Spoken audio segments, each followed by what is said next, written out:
Generally peaceful ayon sa PNP ang pagdaraos ng una sa siyam na simbang gabi bago ang araw ng Pasko. Ang debosyong ito ay sinasabuhay ng mga Pinoy sa loob at labas ng bansa. May report si June Veneracion.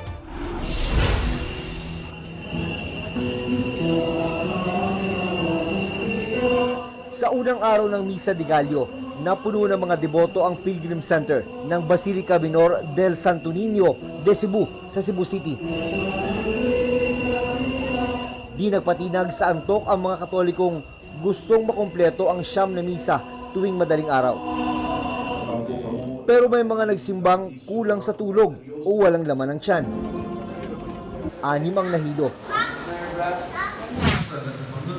Dinagsari ng simbang gabi sa Iloilo City. Puno rin ang San Pedro Cathedral sa Davao City, kaya tsinaga ng mga deboto ang pagtayo sa labas ng simbahan. Matapos ang misa, dinagsa naman ng mga deboto ang mga tindang kakanin. Sa Southern Philippines Medical Center, may misa para sa mga health worker, pasyente at bantay na di makakapunta ng simbahan.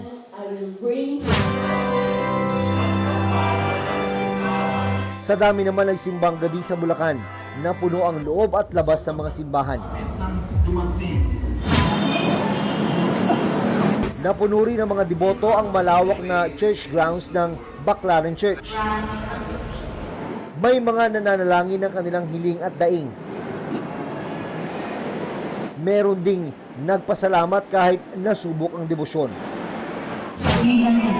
Hanggang United Arab Emirates, bit-bit ng mga Pinoy ang kanilang debosyon. June Veneracion nagbabalita para sa GMA Integrated News.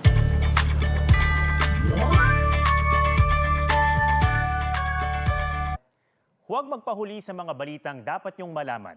Mag-subscribe na sa GMA Integrated News sa YouTube.